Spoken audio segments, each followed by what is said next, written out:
Sa Lucas chapter 17 verse 7 to 10. Sabi dito, kapag nanggaling ang iyong alipin sa pag-aararo at pagpapastol ng tupa sa bukid, kinahangyan bangin niyo siya agad upang kumain. Hindi ba sasabihin ninyo ay paganda mo ako ng hapunan, magbihis ka at pagsilbihan ako habang ako'y kumakain, pagkakain ko sa kumain.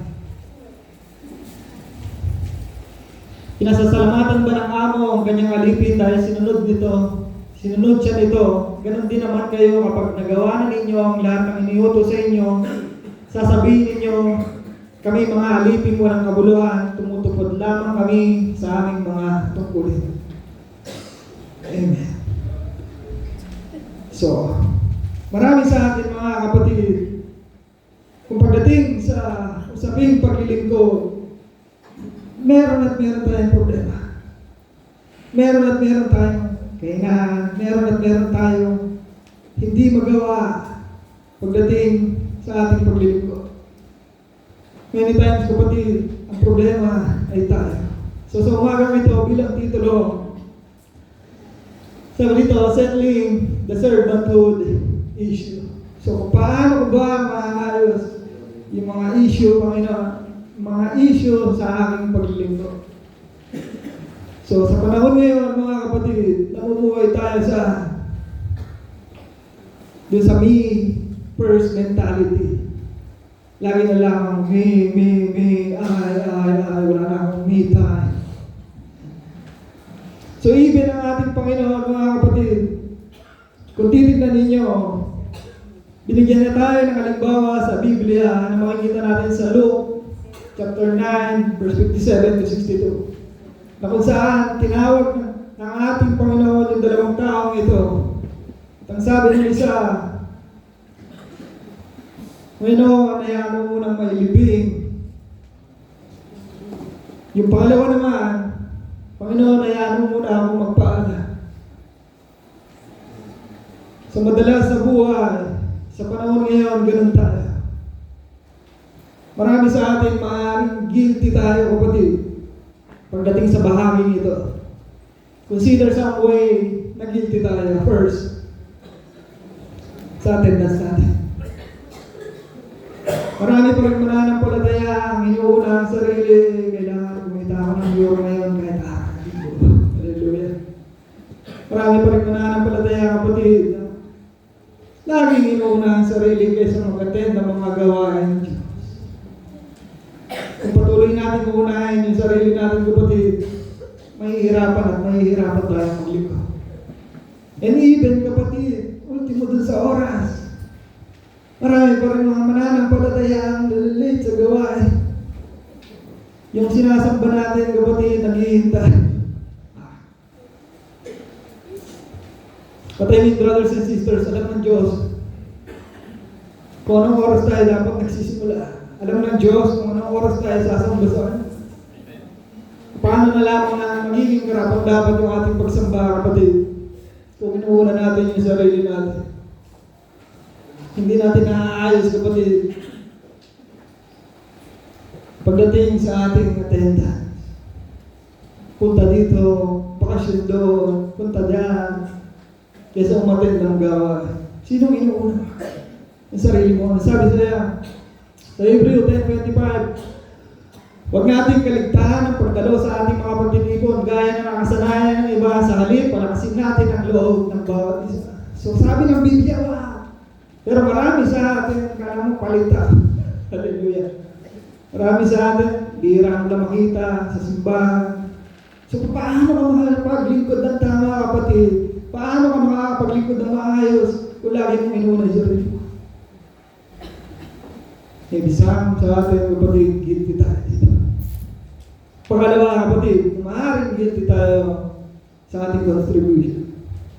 Marami pa rin inuuna yung sarili. Inuuna yung sarili. Dahil maraming mananampalataya, hindi nila naiintindihan o nauunawaan kung ano ba yung mga pagpapalang niya. Mamaya may nantok. As much as possible, Pastor PJ, ayaw na ako Pasensya sa kayo mahinga, hindi nato. Kahit na tayo yung nauna. Ibigyan kita ng pampagising. Pero siyempre, hindi ko didiretso, baka ma-open. Idadaan ko na lang dito, pakipasa na lang ko. Kumuha po kayo kahit maubos, wala pong problema. Sige lang po, kumuha lang po kayo. Para malate na lang din tayo. Sagaran na natin yung wala namang pasok bukas. Sakit po yun. May makita kang inaantok. Sayang, Pastor Roger, kasi hindi ako makapaglikot kaya inaantok eh. Sige po, doon po sa uling mga kuha. Pastor, pwede na magsimula. Pag-ubos na po, pakisabi lang po. Sige lang po, ubusin niyo na po.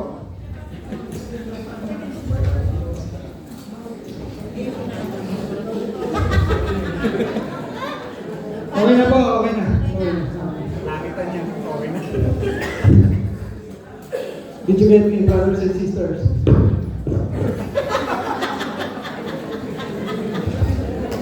Nakuha niyo po ako, mga kapatid. Nakuha niyo po ako. Amen. Amen, wala pa akong sinasabi. Amen, inaantok pa, inaantok pa. Inaantok pa si Pastor Roger. Sabi ko kanina kapatid, maraming mananampalataya ang hindi nila naiintindihan yung pagpapalat biyaya ng Diyos kung paano gagamitin. Amen. Kinuha ko yung biyaya ng Diyos. Wala naman talagang inaantok, ginamit ko lang yan para ipakita sa inyo kung ano ba, paano umiikot yung biyaya ng Panginoon sa buhay ng tao. Kumuha si sister ng isa dahil yun lang yung kailangan niya. Sa kanya, ibinigay sa katabi niya. Amen. Meron kumuha ng isa, may kumuha ng dalawa, huwag niyang tatawanan yung kailangan niya. Yun yung pangangailangan niya. Pero nagawa niyang ibigay sa katabi niya pagkatapos niya kunin yung pangangailangan niya. Meron din namang hindi kumuha dahil hindi niya kailangan, maaaring meron siya. Pero nakakatuwa, hindi niya pinulsahan, binigay niya sa katabi niya.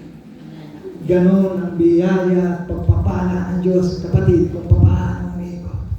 Ngayon, kung uunahin mo yung sarili mo, kung uunahin mo lagi yung sarili mo, hindi mo magagamit yung mga pagpapalang nag-uumapaw para makapaglingkod sa kapwa. Now, did you get me, brothers and sisters? Anong sabi sa aklat ng unang Korinto, tungkol naman sa ambagan para sa mga kapatid, gawin ninyo tulad ng pinagbilin ko sa mga iglesia sa Galacia. Tuwing unang araw ng Sanlinggo, ang bawat isa ay maglaan ng bahagi ng kanyang kikinikita at ipunin yun upang hindi na kailangan magambagan pa pagpunta ko niya. Ngayon alam na natin kapatid kung paano ginagamit yung pagpapala at biyaya ng Diyos. Lahat ng yan kapatid, katiwala lang tayo. Lahat ng yan kapatid, ginagamit, hindi lang sinasarili. Amen. Lahat naman po nagkaroon na. Lahat naman po nabihayaan ng araw ng candy. Ay, hindi daw nakarating. Manghingi tayo kay Lord. Lord, pengi pa po ako para magkaroon po yung mga dama ng dadaw. Lord, pengi pa po. Hallelujah, hallelujah, hallelujah. Ganyan ang pagpapala ng Diyos, kapatid. Pag wala na, pakibigay doon sa kanila. Hindi na naman kayo yung tengi. Ganun ang biyaya, kapatid. Kung paano umiikot. Wala naman talaga ng antok, nagbibiro lang ako. Para pumasok lang yung punchline. Kailangan sabihin ngayon na antok. Pangatlo, na maaaring guilty tayo kapatid sa ating paglilingkod sa bawat isa. So, marami pa rin mga spiritual gifts, talents, abilities kapatid na hindi ginagamit. Ano sabi sa 1 Peter? Bilang mabubuting katiwala ng iba't ibang kaloob ng Diyos, gamitin nyo sa pakinabangan ng lahat ng kakayahang tinanggap ng bawat isa sa inyo. Ang nangangaral ay dapat salita ng Diyos ang ipangaral. Ang naglilingkod ay dapat maglingkod gamit ang lakas na kaloob sa inyo Sa iyo ng Diyos upang sa lahat ng bagay siya ipapurihan sa pamamagitan ng Jesucristo. Sa Kanya ang kapangyarihan, karangalan, magpakailanman namin. Bawat isa sa atin, kapatid, pinagkalooban tayo ng spiritual gift. Parang ganito yan, kung paano magagamitin. Ang puno ng mangga, kapatid, ang bunga niyan, hindi siya ang kumakain, hindi siya ang nakikinabang. Amen. Ang puno ng buko, hindi niya kinakain yung bunga niya, hindi siya ang nakikinabang sa bunga niya. Amen. Dahil ang gusto nila tubig, the same sa atin, kapatid. Kung yung puno ng mangga, kung yung puno ng buko, hindi sila ang nakikinabang. Ang nakikinabang dyan ay mga dumadaan, nangangapit bahay, pumipitas. Ganon sa spiritual gifts, kapatid. Hindi ikaw ang kumakain yan. Dapat ginagamit mo yan para sa kapakinabangan ng iba. Did you get me, brothers and sisters? Yung talents, yung spiritual gift, yung abilities, yung resources, lahat ng yan ginagamit natin, kapatid, para mapaglingkuran ng isa't isa. May nakikinabang sa spiritual gift ko. Nakikinabang din naman ako sa spiritual gift ni brother, ni pastor. So ganoon, kapatid. Yan yung gamit natin sa paglilingkod. Pero hindi lahat, kapatid, ginagamit nila. Marami pa rin nakaburo ng spiritual gift na hanggang ngayon hindi naaalam. Bakit? Dahil sarili na ang iniisip niya. Ganun din, maaaring guilty rin tayo sa pamilya, sa blood, sa pamilya sa iglesia. Madalas kasi nagkakaroon tayo ng pag-aling lang. Pero sabi ng ating Panginoon, ano yung dapat nating i-priority, tinuro niya sa kanyang mga alagad, at sinabi sila ang aking ina at mga kapatid, sapagkat ang sino mang sumusunod sa kalooban ng aking Ama na nasa langit, iyon ang aking ina at mga kapatid. Ito yung moment na tinawag ang ating Panginoon. Panginoon, nasa labas ang iyong ama at ang iyong ina at mga kapatid. Nangangaral ang ating Panginoon, tinuro niya yung mga kasama niya sa loob. Pagdini tayo, kapatid, nag-aalangan tayo kung ano yung priority natin. Hindi ko sinasabi, kapatid, na i-abandon natin yung mga kadugo natin. But ang priority natin, kapatid, is yung church. Ito yung pamilya natin. Many times, kapatid, baka itakwil ako ng mga yan, hindi mo na ako atin. Baka anong masabi ng mga kadugo ko, makikipag-compromise mo na ako. Brothers and sisters, meron man tayong dapat pahalagaan yung pamilya natin siguro. Kaya lang madalas iniisip natin yung sarili natin kung ano sasabihin nito. Hanggang kailan tayo mananatili? Hanggang kailan tayo mananatili sa mali? Hanggang kailan tayo dapat tumayo sa katotohanan? Parang nalaman mo, mga panahon na bago-bago sa ministry. So minsan kailangan mo mabili. Pumunta ka ng Switzerland, pumunta ka ng Venezia, pumunta ka ng... Kaya lang kailangan mo mabili. Gawin mo yung tungkulin mo bilang tagapagsalita ng Diyos o sumama ka dun sa lakad ng pamilya. Many times kailangan mong mamili. Pero brothers and sisters, once na hindi ka nagkamali ng pinili, ang Diyos, ipapakita niya sa iyo yung magiging bunga. Para nalaman mo mag-krotsera kami. Bago kami mag-krotsera, sabi ng aking asawa, Papi, kinuhanan ka ng internet ni nanay sa loob ng kwarto. Wow, sabi ko tama-tama, makakapanood ako ng Batang Quiapo. And then, dumating kami nung araw, nasa krotsera kami. Sabi ng aking bina, kinuhanan kita ng internet sa loob ng kwarto.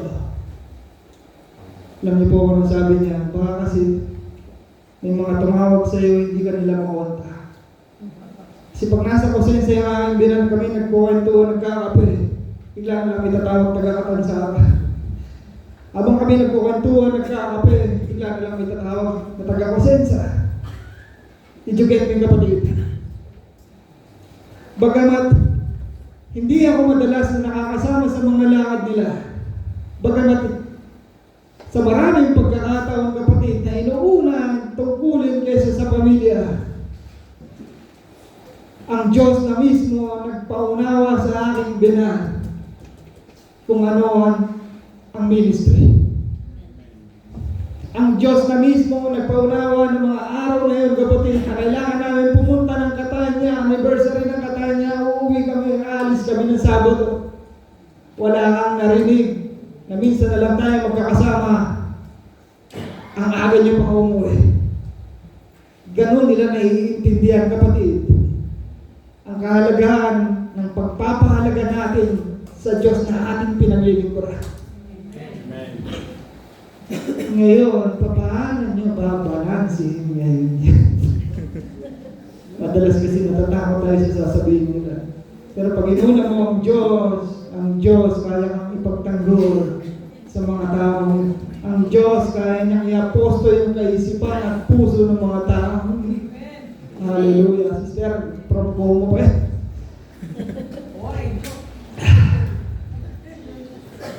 Sa umagang ito, kapatid, lahat po ba tayo ay servant? So dito,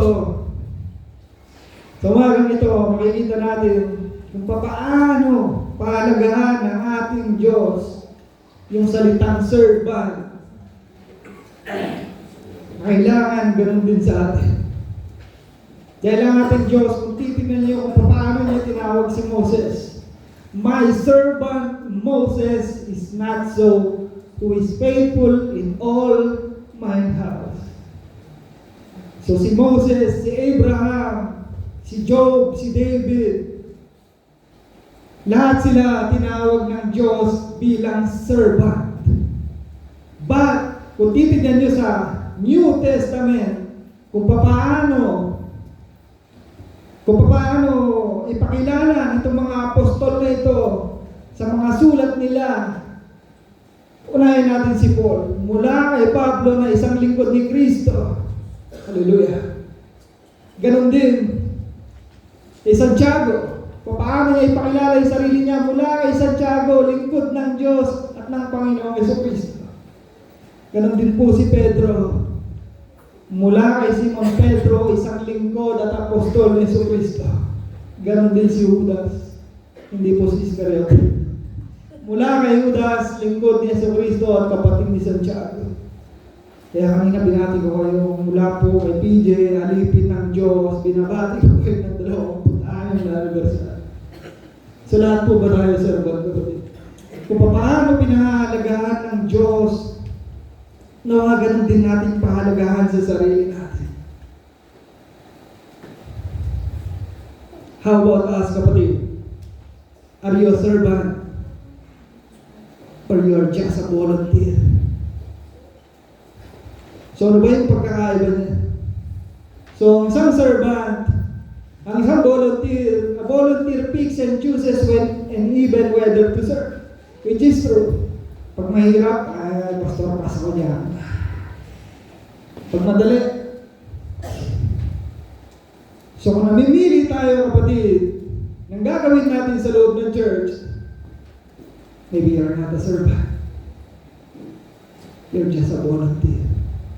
At ganun din ang volunteer serves when convenient. Di ba ganun? So kung ano yung madali, doon lang ako maglilingkod. So maybe you're just a volunteer. But ang servant, kapatid, ang pagkakaiba niya, a servant serves no matter what. Kahit na pagsalitaan ako ng mali, kahit na mahirap yan, maglilingkod yan. Ganon din ang lilingkod yan out of commitment. Nakukuha niyo po yung pagkakaiba ako ng isang servant at ng volunteer. So even ang Biblia, kapatid, sina-challenge ang bawat isa sa atin. Nasa intro pa lang. 25 minutes intro, 25 yung body, 25 yung conclusion. Even yung Biblia, challenge tayo na mamuhay bilang alipin ng Diyos. Anong sabi sa unang Pedro? Mamuhay kayong tulad ng taong malaya, subalit huwag ninyong gawing dahilan sa paggawa ng masama ang inyong kalayaan. Sa halip, mamuhay kayo bilang alipin ng Diyos. Being part of Presencia Church, brothers and sisters, I am honored to be part of a church that is saturated with servant. Because the truth is, we don't want to be a church na kung saan 20% ng mga tao sa loob ng church, 80% yung kanilang ginagawa. Pero hindi ko alam, kapatid, sa bawat churches kung ano yung percentage. Pero sa Cosenza, we are blessed. So sa umagang ito, dito sa ating text, dito ni-reveal ng ating Panginoon yung importansya ng paglilingkod. So, sa unang punto, a servant work is not glamorous. Sa verse 7a, sabi dito, ipalagay na natin kayo may aliping nag-aararo, nagpapastol kaya ng tupa. So yung pagiging isang servant, kapatid, hindi yan kaakit-akit. Hindi yan kaaya-aya. So imagine niyo itong farmer na to, meron siyang alipin, araw-araw, maraming dapat gawing trabaho sa loob ng isang araw. Nakita na po kayo ng farmer na nakabarong. Nakita na po kayo ng mga farmer, kapatid, na naka-Amerikana. Makakita kayo ng mga farmer, kapatid, putik-putik. Sabi nga, tsaka yung pag umuwi, yung chewing ko nang galing ng dayatan, ng bukid. Ang dumis mo, mali ko na sabi ng isa. So ganun, kapatid, sa ating paglilingkod. Serving is not very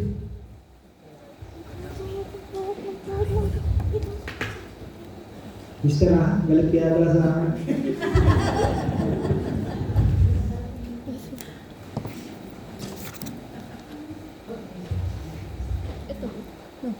Ito malam ka, sister.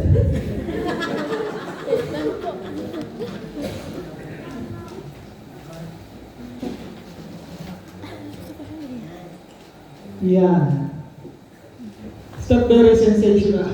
So sa trabaho na lang minsan nakukuha mong mamili. Gusto mo yung madali, ayaw mo yung mahirap. So gusto mo yung mabait yung amo, malaki ang sweldo. But the truth is, kapatid, even yung trabaho natin, kung sasabihin ko lang yung trabaho ko sa inyo, mamiya, kaderder. Hindi ka ma-attract, hindi ka ma-aakit sa trabaho niyo. Pastor P. Para lang mabuhay itong taong ito, kailangan mong kunin sa loob dumi. Ay, sino po gusto mag-saab? Wala. Bakit? Hindi ka akit-akit. Yung araw-araw hinuhugasan mo yung panang amo mo na nangangaliskis. Minsan, nililibang mo na lang yung sarili mo habang hinuhugasan mo. Sa ngayon, hindi mo mauunawaan ito. Pero pagdating ng araw, may intindihan mo. Para lang malibang mo yung sarili mo. Sabi mo ng amo, Di ba? Kaya, ganun din kapatid sa paglilingkod natin sa Diyos. Kailangan mong magsakripisyo. Kailangan, dahil kung ikaw, mamimili ka lang gusto mong gampanan sa loob ng church, you better check your heart. Dapat willing tayo magsakripisyo. Sabi dito, if you're not willing to sacrifice something, you not really settle the servant issue. Kung hanggang ngayon, kapatid, meron at meron pa rin problema. May issue pa rin pagdating sa paglilingkod natin. So, nung una na lang ang dami kong baby time. Lagi kami may baby time ng aking baby. Yung bago-bago po ako sa ministry. Gising ka ng umaga, mag-aaral ka, gising ka ng umaga, pupunta ka ng Katansaro, magpipreach ka. Katapos mo sa Katansaro, babalik ka ng Kusesa, magtuturo ka ng leadership, discipleship. Uwi ka ng bahay, mag-online yung Katansaro ng leadership. Yung baby ko nasa kama ng mga 10:30. Muntalang ako nandun po, pahiga pala. Mamamiyan ang buhay ito. Baby, biniro ko yung baby ko. Baby, sabihin ko kay Pastor John Dewan, ayaw ko ng ganitong lifestyle. Wala ka ng me time eh. Wala ka ng oras para sa sarili mo. Ganon kapatid, kahirap ang paglilingkod. Yun nga lang, ang kagalakan kapatid na nakakapaglingkod ka, ipipilit mo yung mga mata mo kahit napagod. Marami kang nagawa para sa Diyos. Amen.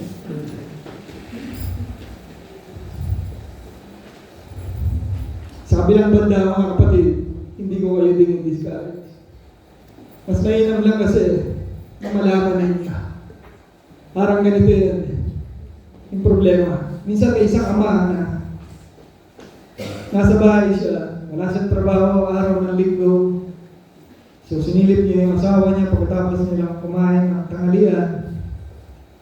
Tulog yung asawa niya, sinilip niya yung isa, tulog din yung anak niya. So nainip siya, so paikot-ikot siya ng bahay, dahil minsan nga lang siya nasa bahay. Madalas nasa trabaho.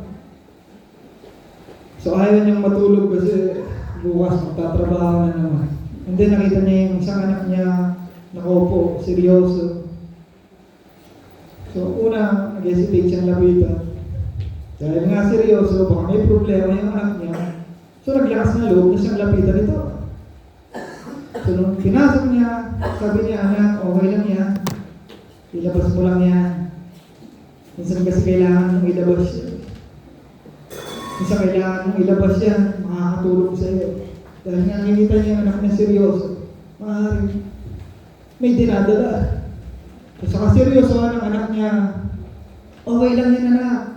Minsan kailangan mong ilabas yan, hindi makakatulong sa paglakad mo yan. Maya-maya po magsalita yung anak niya. Alam po sabi ng anak niya, para lumabas ka na, ayaw lumabas. Nakaupo po sa banyo ng kanyang sinasabihan na ilabas mo yan anak. Di ba mali? Sabi niya pa, lumabas ka na doon, ayaw lumabas. Nahihiya. Patay ng brothers and sisters, madalas kasi mali yung approach natin sa mga tao. Minsan sinasabi natin na pag nag-born again ka, sasagana yung buhay. Pag nag-born again ka, madali ang buhay. Sa maraming pagkakataon mali yung approach natin kapatid sa tao. Isang kailangan mo na sabihin ay yung pagiging isang lingkod, hindi ito kaakit-akit, hindi ito kaaya-aya. Mahirap ka. Pag naging born again ka, dadanas ka ng suffering, ng persecution. Amen. So ganun sa paglilingkod kapatid. So hindi ko dinidiscourage kapatid yung mga bago-bago dito mananampalataya o yung mga bagong bisita. So hindi po ganoon kadali sa paglilingkod. So kailangan mo magsakripisyo. So sabi dito pa, when we follow Christ, we are saying goodbye to self. When we serve, we are giving up all rights. Masyado nang malakas yung salamin mo kanina, sakto lang. So ibig sabihin kapatid, hindi na ikaw yung master ng buhay mo. Hindi na ikaw yung boss. Ang Panginoon na. So kailangan mong buhatin araw-araw yung krus. Para saan? Para makapaglingkod ka. Ano sabi sa Mateo 16:24? Sinabi ni Jesus sa kanyang alagad, sino mang nagdagnay, sumunod sa akin, ay kailangan itakulang kanyang sarili, pasanin ang kanyang krus at sumunod sa akin. So hindi po ganun kadaling sumunod kapatid, pero kailangan mo magsakripisyo. Kung nagnanais kang sumunod sa Panginoon, asahan mo na yung bigat ng paglilingkod. Asahan mo na yung hirap sa paglilingkod. Pero gaya ng sabi ko, hindi ko kayo dinidiscourage dun sa mga bago. Minsan, may isang binata na ang pangalan niya ay Mang Robert. Itong si Mang Robert namumuhay ng payak sa isang lugar na kung saan walang kuryente. Sa tuwing sasapit ang gabi, ang kasama lang niya ay yung kanyang gasera at yung kanyang posporo. So itong si Mang Robert madalas pagsasapit yung gabi, sisinggihan niya yung lampara para magkaroon ng liwanag sa kanyang bahay. So ganoon ang nakagisna ni Mang Robert. Lagi niya kasama yung posporo niya. So sa loob ng posporo niya, meron dong mga palito. At yung palitong yun, na nasa loob, uhaw na uhaw sila sa liwanag. Sa tuwing bubuksan lang ni Mang Robert para kumuha ng palito, doon lang sila nakakakita ng liwanag. Pag sinara na uli ni Mang Robert yung posporo, muling kadiliman na naman yung nakita nila. Wala na naman sila makita. Then one day, dumating na naman yung takip siling. Binuksan ni Mang Robert yung posporo, kumuha siya ng isa, may nahulog na isa. So yung nahulog na isa, nung kinaskas na ni Mang Robert yung posporo, nakita niya yung nangyari sa kasama niya. Nagliwanag. Sabi nung nahulog na palito, wow, uhaw na ho kami sa liwanag. Kami pala ang liwanag. So nung dahil nang hinayang si Mang Robert, muli niyang ibinalik dun sa loob ng kaunang posporo yung nalagdag. At yung ginawa nung nahulog na palito, sinabi niya sa kanyang mga kasama, uhaw na uhaw tayo sa liwanag, tayo pala ang liwanag.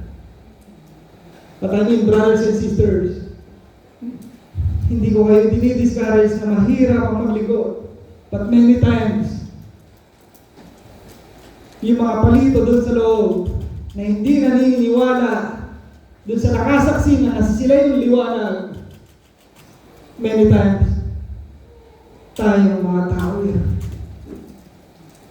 Tayong mga tao na sinasabihan na nakasaksi ng liwanag, yun yung mga pastor natin na sinasabi, kaya nyo rin maglingkod, kaya nyo rin magliwanag.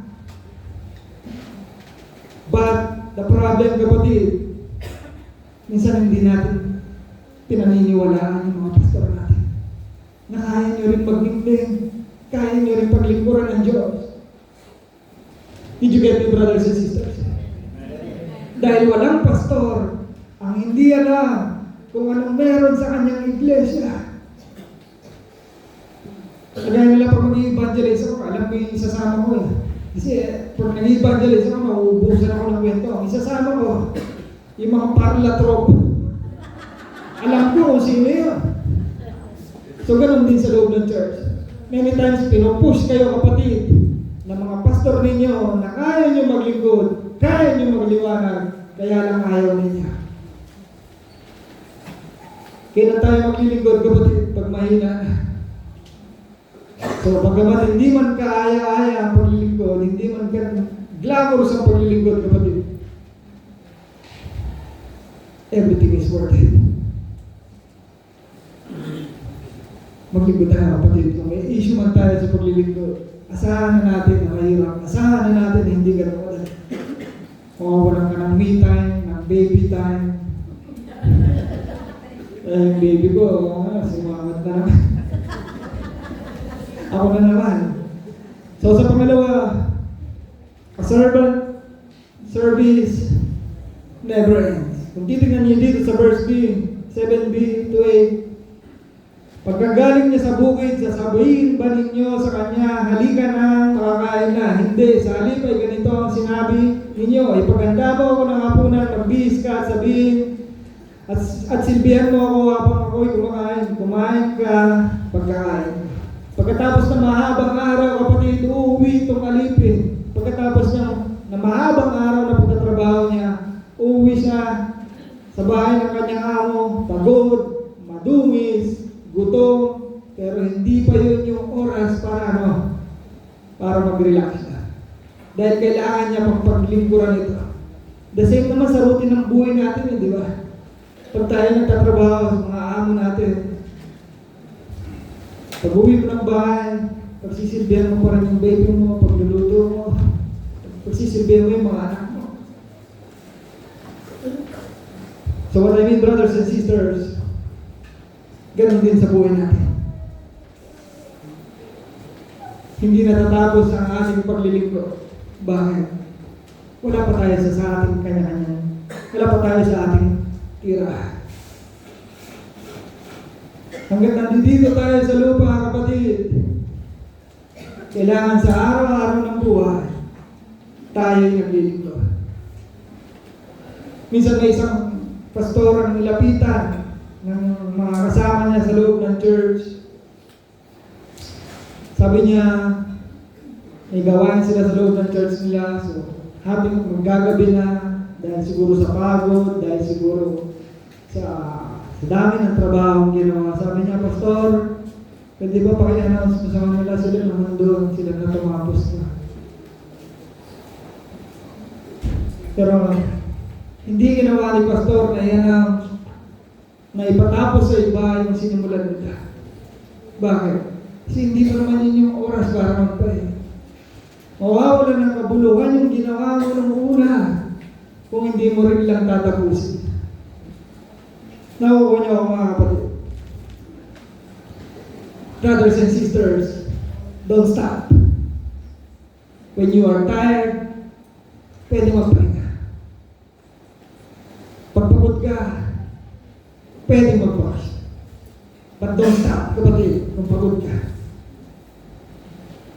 Stop when it's done. Amen.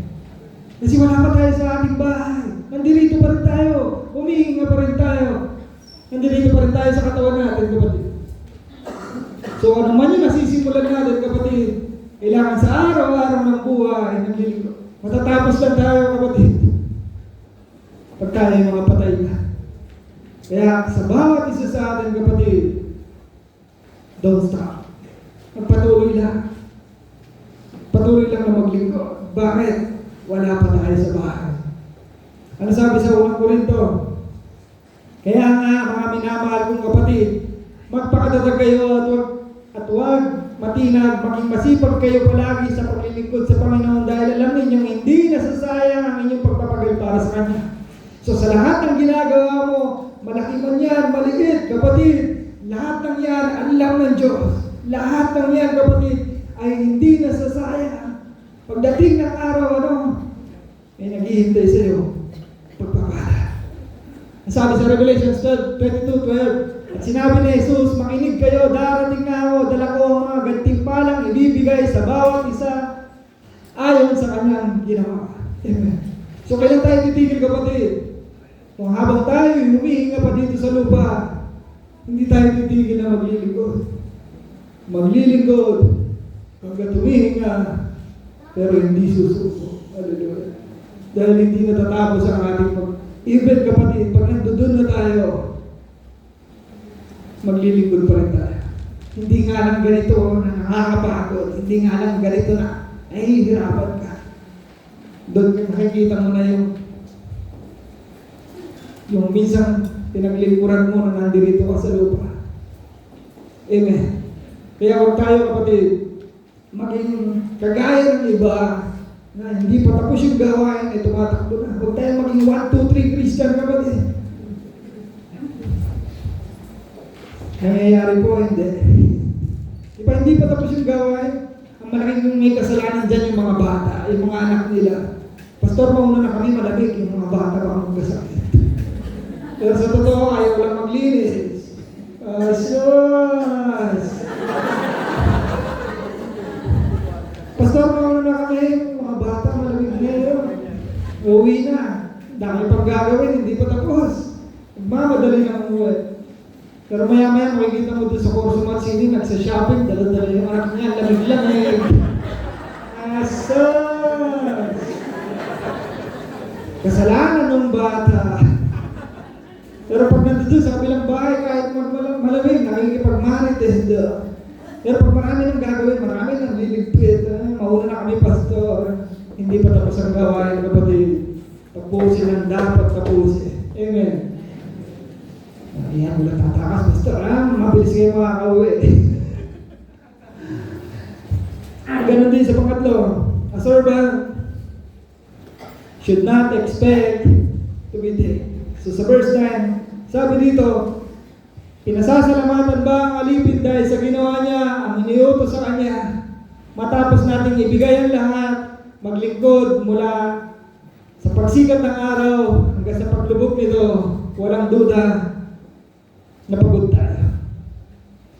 Yung word of appreciation, brothers and sisters, maaaring malaking bagay para sa atin na marinig ito. Ngunit dito sinasabi ng ating Panginoon na hindi ito maririnig dahil pag ginawa ng Panginoon natin yun, lalabas na meron siyang utang na loob sa atin. Nakuha nyo? Bakit? Some of us think that God somehow owes us for all that we have done for it. So maraming mga tao, kapatid, ang nag-aakala na sa lahat ng ginagawa nila, may utang na loob ang Diyos sa akin. So ganito yung paniniwala ng mga Pariseo. Remember, ganito yung paniniwala nila doon sa mga ginagawa nila na may utang na loob ang Diyos sa kanila. So ganun din ba tayo, mga kapatid? Kung bakit pinagmamalakihan natin ang church, pag nawala ako sa church na yan, tignan ko kung akong kaya pa rin. Ganun din ba tayo, kapatid? So kaya ngayon, dumarating na pag hindi natin narinig na yung appreciation, hindi natin narinig sa ating pastor, wala na tayong gana maglingkod. Itong pastor na ito, hindi mo lang pinasalamatan sa ginawa. Itong mga kapatid, ito yung Diyos sa mga ginagawa. Brothers and sisters, hindi tayo, kapatid, hindi tayo titulado para ibigay sa atin yung mga bagay niya. Dahil ang katotohanan, nabasahan na pala natin, ang tao ay maitutulong sa Diyos na manilikha kahit na siya ay marunong o kaya ay dakila. So wala. Sino ba tayo, kapatid? Kung ang Diyos at tayo ang pag-uusapan, kung pagkukumpara, sino tayo? Wala, kapatid. So maaari ba sabihin sa'yo na, grazie PJ, sasabihin sa'yo ng Diyos, isa ka lang alipin niya, isa ka lang servant niya. So sabi dito, God doesn't owe us, He owes us. So pag-aari niya tayo, kapatid, na kailangan paglingkuran siya. Ano sabi sa 1 Corinthians 6:19-20, hindi ba ninyo alam na ang inyong katawan ay templo ng Espiritu Santo na nasa sa inyo at pinagkaloob ng Diyos sa bawat ng Diyos sa inyo? Hindi ninyo pag-aari ang inyong katawan sapagkat binili na kayo sa isang halaga, kaya gamitin ninyo ang inyong katawan upang maparangalan ang Diyos. So saan natin ginagamit ang ating katawan? Sa paglalampaso, kapatid, para kumita ng euro. Pero pagdating sa paglilingkod sa Diyos, ayaw natin. Ayaw na. Pas mo na, basta. So kung tayo, kapatid, ay tinubos na ng Diyos, kapatid, pag-aari niya na tayo. So kung pag-aari ka na ng Diyos, alam mo sa sarili mo kung ano yung dapat mong gawin para sa Kanya. Nakuha niyo, kapatid. Kaya tandaan natin na walang utang na loob ang Diyos sa ginagawa nating paglilingkod sa Kanya. Nasusundan niyo ako, mga kapatid. So, the truth is, God does not need us to serve Him. It's our duty and delight, and He is under no obligation to reward us. Wala namang obligasyon ng Diyos na biyayahan tayo ng mga reward.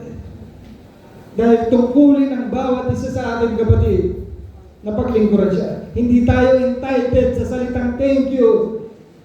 Hindi tayo entitled even sa appreciation, kapatid. Madalas kasi ang focus natin sa feelings natin. Dapat tandaan natin na tayo ay servant, na ang focus ay gawin at tungkulin. Ito yung nagiging problema ng mga Kristiyano. Ito yung hinihintay nila. Yung pasalamatan sila, ma-appreciate sila, brothers and sisters. No? I'm once a victim, kapatid, na tungkusin sa nato, hindi man ako na-appreciate itong mga ito. I'm once a victim, kapatid. Brothers and sisters, why? Dadayahin ngayon ang pakiramdam niya. Gawin ninyo yung tama. Kasalamatan kayo, hindi. May natutuwa sa sinasabi nyo, hindi. Sa ginagawa nyo, hindi. Just do it. As long as nakatotohanan. Hindi tayo titirado, kapatid. Na. Minsan, may isang pastor. Itong pastor na to, nakasanayan niya na yung kanyang love gift sa church na binibigay sa kanya, suporta ng iglesia. Dahil may trabaho siya, so nakasanayan niya, ginawa niya, ibigay itong love gift na to sa mga dapat tulungan, dun sa mga nangangailangan. So one day, may nakita siyang dalawang ragazzi na talagang lagari sa pagtatrabaho sa ministry nila. So ang ginawa ni pastor, nilapitan niya yung treasurer nila. Sabi niya, brother, sister, pakibigay niyo yung love gift ko sa dalawang iyon. Hatiin mo na lang, sabi niya. So ang ginawa nitong treasurer, nilapitan niya yung dalawang ragazzo na yun. Binigay niya yung love gift ni pastor, hati sila. Sabi ng dalawang ragazzo, para saan yan? May nagpapabigay, sabi nung treasurer ng church. May natutuwa sa ginagawa ninyo, pagpapagaan sa loob ng church. May natutuwa sa mga ginagawa ninyo sa loob ng church. Alam niyo po ang sinabi ng dalawang ragazzi niya. Hindi naman namin ginagawa ito para bayaran ko. Hindi naman namin ginagawa ito para ibigyan kami. Ginagawa namin ito para sa Diyos. Naririnig niyo yung kapatid yung sinasabi. Nakukuha niya ako. Kung yung dalawang bata na yun, naiintindihan yung paglilingkod, ganun din yung matatanda. Kung bakit natin ginagawa yung mga bagay sa loob ng church. Yung dalawang batang yun na sinabing hindi kami nagpapabayad. Pero bilang encouragement lang naman para sa kanila na mas pagigihan pa yung kanilang ginagawa paglilingkod sa Diyos. But let me clarify, brothers and sisters, minsan naririnig natin yan sa ating pastor, sa mga kapatiran, para i-encourage tayo, kapatid, na mas pag-igihan pa. Pero once na hindi mo narinig yan, huwag kang ma-open. Huwag kang masakta. Nakalimutan kang pasalamatan, nakalimutan kang ma-appreciate. Parang dahil mong ginagawa, nakalimutan niya yung pastor na sabihin niya, huwag kang ma-open. Kasi yun yung problema sa mga mananampalataya, yun yung hinahanap nila. Pasalamatan sila, ma-appreciate sila. So yun yung nagiging issue ngayon para maging kibuloy, stop.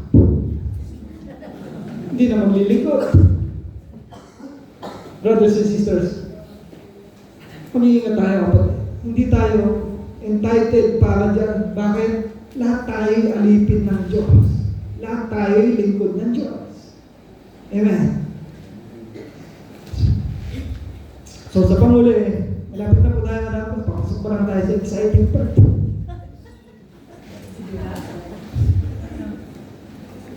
So, sa pangapat, a servant does what is expected. So, dito sa verse 10, gayon din naman kayo, kapag nagawa ninyo ang lahat ng iniutos sa inyo, sabihin ninyo, kami ay mga aliping walang kabuluhan, tungkod lang kami sa aming tungkulin. So, dito, tinapos ng Panginoon ang istorya na may tamang parola para sa lahat ng mananampalataya na may me, myself, and I mentality. So madalas kasi sa buhay, inaalam muna natin kung ano ba yung magiging cause pag ginawa ko to? Ano ba yung magiging cause sa paglilingkod ko pag ginawa ko to?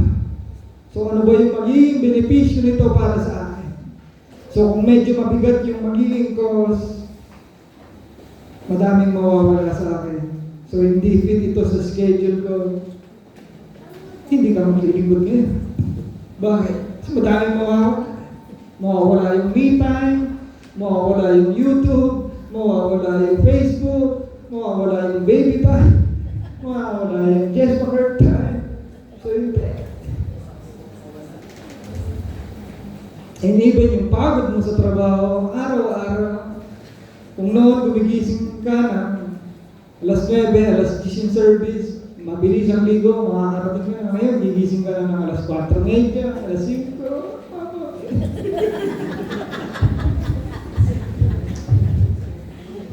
Buti na lang, hindi sinabi ni Pastor Pia, mahirap. Nakukuha niyo ako ba din? So, kaya marami din mananampalataya ang gusto yung titulo, gusto yung nakikita sa stage, yung nasisinaga ng spotlight. So gusto mo yung ministry. So itong verse na to, kapatid, yung tutulong sa atin upang maunawaan natin kung ano nga ba ang tunay at kahulugan ng isang servant. So instead of having a feeling of entitlement, we need to see ourselves unworthy servant. Kailangan sa sarili mo na maunawaan mo na hindi ka karapat-dapat, kapatid. Bakit? Dahil ang totoo, yung servant na masaya, maligaya sa ginagawa niyang paglilingkod, ito yung servant na kinoconsider niya yung sarili niya na unworthy. So yung titulo, kapatid, wala yan. Dahil pagdating ko sa harap ng ating Panginoon, hindi naman niya ako sasabihan na, well done, my good and faithful, malingkot na pastor. Dahil bawat isa sa atin, pagharap natin sa ating Diyos, well done, my good and faithful servant. We're all servant. Pare-pares lang tayo. So yung titulo, wala yan. Titulo lang yan. And next, God hasn't called us to be a sensational, He called us to be a servant. But the question is, so paano mo malalaman ngayon kung ano nga ba yung servant? Malalaman mo na ikaw ay servant kung paano ka kumikilos, kung paano ka magtrabaho, kung paano ka itinatrato ng mga taong nakapaligid sa iyo. Halimbawa sa trabaho mo, pagpasok mo ba kay Senyora, Senyora, may pa yung kape, Carmen. Sabihin mo ba kay Senyora, Senyora, Oji, Misega, Laborare, pa ituto. Ganun ka ba yung tatrato ni Senyora? No. Siyempre, tatrato ka niya bilang servant. So ikaw ba, kapatid, pag titrato ka ng gano'n, ma-open ka? Hindi, kasi trabaho mo yun. Kaya ka nga kinuha eh. Para maging alipin nila. So ganun din sa loob ng church. Pag tinrato ka bilang servant sa church, hindi ka dapat ma-open. Pag may pinapagawa sa iyo si pastor, gawin mo, hindi ka dapat mag-aalat kay pastor. Bakit? Kasi servant ka. Pag nangangailangan yung mga kapatiran, hindi ka dapat magreklamo, maglamenta. Bakit? Kasi servant ka. Nakukuha niyo mga kapatid. Kaya pag tinrato ka bilang servant sa loob ng church, huwag kang ma-open. Huwag kang magalit.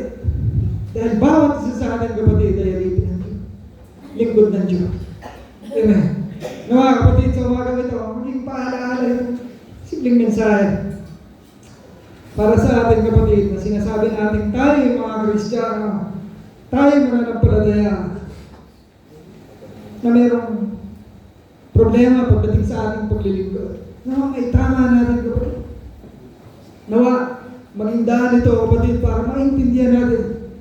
Dito, sinabi ng ating Panginoon kung ano nga ba ang servant.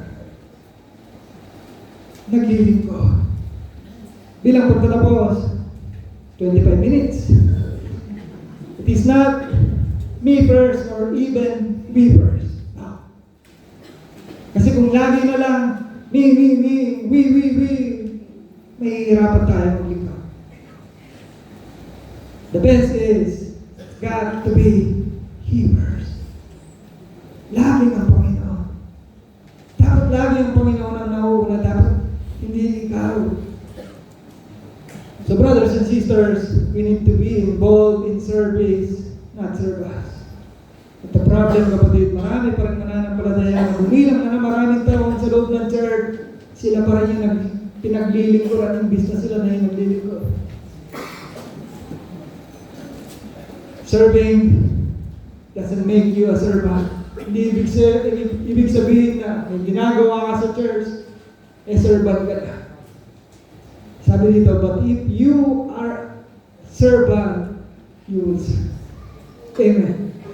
So, paano ba tayo makakapaglingkod sa Diyos first? How do we do this? Surrender first to the Savior. Para sa mga bago dito na hindi pa sinusurrender yung buhay nila, kailangan mo maligtas, sumunod, magpabautismo. After surrender mo ang sarili mo sa Panginoon, doon mo mas nanaisin na maglingkod sa Diyos. Pero marami pa rin ang gumagawa nito, pero hindi mo nakikita na nasuko na nila ang ilang buhay sa Panginoon. Ang sabi sa Lucas 22:27, sino ba ang higit na nakakataas?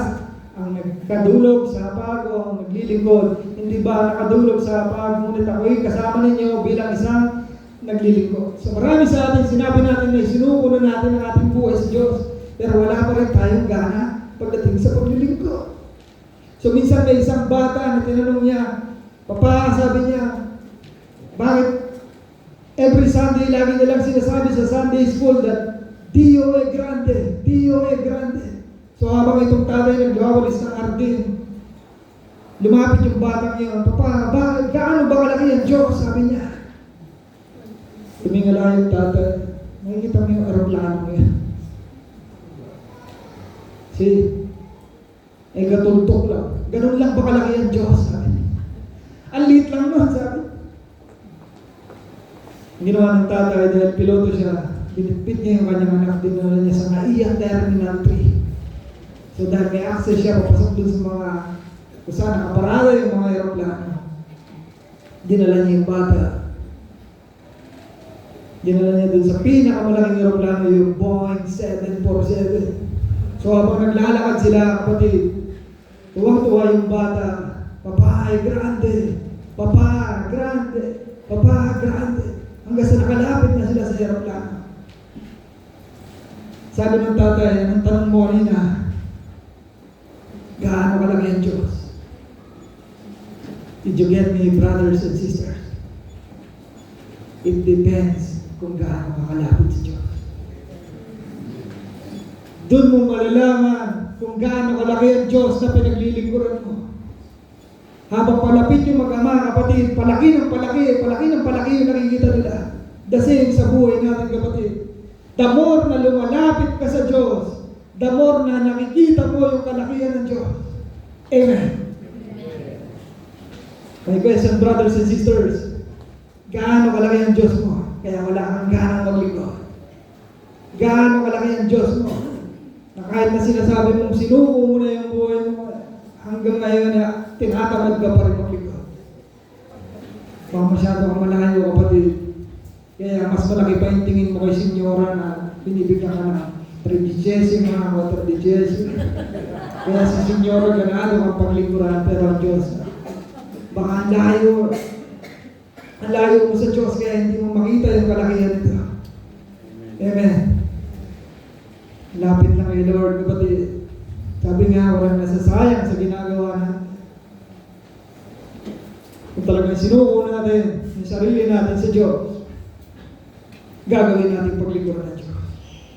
Pangalawa, choose to be a servant, not a volunteer. Sabi sa Lucas 17:17, ngayon, alam na ninyo ito, pinagpala kayo kung ito'y gagawin ninyo. Hallelujah. So, huwag tayo na maging volunteer, pipiliin lang natin kapatid. Kahit na hindi ka nakatayo dito, minsan mas masarap pa yung naglilingkod kayo, wala nakakakita sa inyo. Mas Masarap pa yung taga-sahin ka lang ng bigas pag may kainan, may agap eh. Taga-ayos ka ng upuan bago magsimula yun, sir. Madalas kasi, namimili tayo. Gusto natin yung nakatayo dyan. Ako yung apple of the eye. Oo, kapatid. Sa lahat ng pwedeng gawin, nakikita mo o hindi, kapatid. Napakahalaga niyan sa Diyos. Kung gaano kahalaga yung puso mo na hindi mo nakikita, yung atay mo, yung apto mo na hindi mo nakikita, ganun kahalaga din yung paglilingkod natin na hindi nakikita. Yung puso hindi mo nakikita, pero yung function niyan sa katawan mo, napaka-importante. Malaki, maliit, kapatid. Just do it. So sa pangatlo, para makapaglingkod tayo ng tama, don't settle for any soreness in your spirit. So minsan kasi, madalas kung bakit nahihirapan tayo maglingkod, nagkagalit ka kay pastor, nagtatampo ka kay sister, meron kang galit, puot, na tinatago sa puso mo, kaya nahihirapan ka maglingkod. Anong sabi sa Lucas 17:3-4, kaya't mag-ingat kayo kung magkasala sa iyo ang kapatid mo, pagsabihan mo, kung siya'y magsisi, patawarin mo. Amen. So para hindi maging hadlang, kapatid, sa paglilingkod mo, kailangan marunong ka magpatawad. Kung bakit nahihirapan tayo maglingkod, ayaw natin magpatawad. Brothers and sisters, kung may galit mo kayo kay pastor, may galit mo kayo sa mga tao sa loob ng church, kailangan mong bitawan niya. Hindi ka maaaring mamuhay sa nakaraan at sa hinarap at the same time. Mahihirapan ka talaga maglingkod. Kailangan mong magpatawad. Sa pagpapatawad, kapatid, ito yung magbibigay sa iyo ng kalayahan para dyan sa bigat na dinadala. Baka kaya nahihirapan ka maglingkod. Kasi meron ka sama ng loob. Huwag ka na magpaikot-ikot pa dyan. Ilang taon na yan. Ilang months na yan. Dala-dala mo pa rin yung galit na yan. Hindi ka talaga makakapaglingkod agad. Hindi mo binibitawan yan. Huwag mong gayahin yung mga Israelita na nagpaikot-ikot pa sa disyerto. Para ano? Para makarating doon sa promised land. Maaaring sa oras na to, kung may sama ka man ng loob, galit ka man, sa loob ng church, sa pastor mo, o kanino man, bitawan mo na, kapatid. Huwag ka na magpaikot-ikot pa, huwag mo hayaan yung sarili mo na paglaruan pa niya. Bakit? Dahil may naghihintay na promise lang sa iyo, may naghihintay na green pasture sa iyo, kapatid, para saan? Para sa ikabubuti mo. Kung hindi nahihirapan ka magpatawad, kapatid, hindi mo ginagawa o sinusunod yung nais ng ating Panginoon. Isang utos ito, kapatid, dahil ang tao na may kakayahang magpatawad, walang iba kundi yung tao naranasan niyang patawarin siya ni Kristo. Hallelujah. So don't get better. Be better, kapatid, para makapaglingkod ka. So sa pangapat, sign up to serve. Sabi sa Deuteronomy 10:12, bayang Israel, ano nga ba ang nais ni Yahweh mula sa inyo? Ang gusto lamang niya, igalang ninyo siya, sundin ang kanyang mga utos, ibigin siya, paglingkuran ang buong puso, kaluluwa. So kailangan natin magpakita. Kailangan nakikita tayo sa loob ng church, kapatid. Minsan may isang pastor, sinabi niya sa kanyang miyembro, kailangan mong maging sundalo, kapatid, ng Diyos. Sabi ng miyembro na yun, sabi niya, Pastor, tranquila, sundalo ako ng Diyos. Napailing na lang si Pastor. Ba't nakikita lang kita tuwing Pasko at tuwing Pasko? Paano masasabing sundalo ka ng Diyos kung hindi ka madalas nang nakikita sa loob ng church? So madaming churches na nagpupunta sa church, kapatid, manamalapad litaw. So magpakita tayo, kapatid. Kung meron lang tayong dapat hindi kinakaligtaan, dapat nakikita tayo sa mga gawain, naging involved tayo, kapatid, sa mga gawain. Ito po yung apat, kapatid, na makakatulong sa atin para makapaglingkod. Kaya lang ang problema doon sa mga tao na nahihirapan na maglingkod, i-check natin yung ating kaisipan. Para maayos natin, kapatid, yung paglilingkod natin. Yung ating kaisipan, mayroon dalawang parts siya eh. Right and left. Tama po. Maybe dito sa right side, there's nothing right. Dito naman sa left side, there's nothing left. Kaya nahihirapan tayo. Check natin kapatid. Sa umagang ito, maging daan ito, mensahe ito para masalamin natin yung sarili natin. Sometimes, akala natin okay, lahat ng ginagawa natin sa Diyos, kaya lang may mga time na hindi natin namamalaya, nadadaya na tayo ni Satan. Naiisahan tayo ni Satan. Minsan may isang buko vendor na matumal yung kanyang tinda. So dahil nga matumal, naisipan niya ngayon magpaskin ng placard. Pero wala kang bumibili. So nilagay niya doon 3, 4, 500 yung kanyang buko. Wow, pera ka. So maya may lumapit na isa. Pabiling buko, isa, sabi niya. Magkano? 100. So yung bumibili na yun, nakita niya 3,500 binibigay sa akin 100. Sige, gawin mo ng 3, sabi niya. Magkano? 300. Samantala nakapaskil doon, 3, 4, 500. May sigunod na naman, pabili na isang buko. Magkano? 100. Nakita niya naman yung nakapaskil doon, 3, 4, 500. Gawin mo ng 3. O ito yung bayad, 300. Balis ngayon. Yung dalawang yun, tuwan-tuwa sila. Naisahan ko, sabi niya. Hindi nila alam sila yung naisa. Isa lang naman dapat yung bibili nila eh. Ginawa nilang 3 para akala nila naiisa nila. Sa dasing sa paglilingkod natin sa Diyos. Madalas sa buhay, akala natin naiisahan tayo, naiisahan natin ang kalaban. Pero totoo, tayo pa rin naiisahan.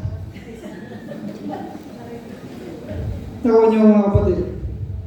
Maging encouragement sa bawat isa sa ating kapatid. Lagi natin maging atento tayo sa kalaban. Lahat ng tactics, lahat ng pandaraya gagawin ni Satan para magkaroon ng pag-awat sa ating paglilingkod. Magkaroon ng mali sa paglilingkod natin. Brothers and sisters, it's time to serve God. Gamitin na natin yung buhay natin para paglingkuran ng Diyos. Kung tatandaan ninyo, ang ating Panginoon ay nasa krus siya. Minsan tinanong niya minsan dumating sa buhay niya, tinanong niya ang kanyang ama. Father, why have you forsaken me? In other words, Father, ba't mo nangyari sa akin? Ba't ginawa mo sa akin? Maybe today, brothers and sisters, yung oras para tanungin naman natin yung doon sa cross. Lord, bakit mo ginawa para sa akin yan? Alam na natin yung kasagutan kung bakit niya ginawa. Ngayon ito naman yung time, kapatid, na meron tayong gawin para sa Kanya. Gamitin yung buhay natin para sa Kanya. Yes, brothers and sisters, mahirap maglingkod. Kailangan mo munang gustuin. Kailangan mong i-push, mag-i-struggle ka. Mahihirapan ka, pero kailangan mong gustuin. Walang pinagkaiba yan. Ginusto ko mag-gym. Dahil nga medyo nawawala na yung abscess ko. Araw-araw nag-i-struggle ako. Kailangan alas 4 nasa gym ako. I-struggle ako araw-araw, pinipilit ko yung sarili ko, nadalhin yung sarili ko doon sa gym para magkaroon ako ng muscles.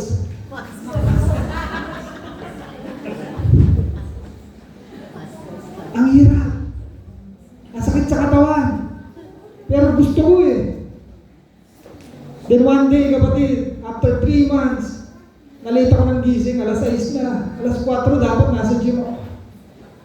Alas 6 na ako nagising. Pagtingin ko sa oras, alas 6 na. Pupunta pa rin ako sa gym ako. Yung gusto ko lang noon. Habang tumatagal, nahihirapan man ako. Hindi ko namamalayan yung gusto ko noon. Naging desire na ng puso. Hallelujah. The same sa paglilingkod. Kung susubukan mo lang, kung gustuin mo lang na maglingkod, ngayon na. Mag-i-struggle ka, mahihirapan ka. Pero kahit na nahihirapan ka, ginagawa mo yan, hindi mo namamalayan. Pagdating ng araw, desire na ng puso mo ang maglingkod. Amen. Hallelujah. Manalangin pa. Napagod si Pastor. Ang banal, kapangyarihan, Diyos na dakila, Diyos na kataas-taasan, muli Panginoon, pinupuri ka namin, pinasasalamatan. Sa oras po ito, salamat Lord, sa mensahe mo sa amin. Muli, Ama, binigyan mo paalala kung ano nga ba, Panginoon, mga alipin mo, kung ano nga ba, Panginoon, mga lingkod mo. Lord, nawa sa aming buhay, ano man yung issue, ano man yung mali sa aming paglilingkod, itano mo po kami, Panginoon. Nawa magawa po namin na maintindihan, maunawaan, Panginoon, kung ano nga ba ang isang anak na tinawag mo. Upang sabihin, Lord, ay magamit namin ang aming buhay para po paglingkod. Muli, Lord, sa mensaheng ito, nawa ang pangalan mo lamang po ang may taas at mga puri sa iyong mapurihan naman sa pangalan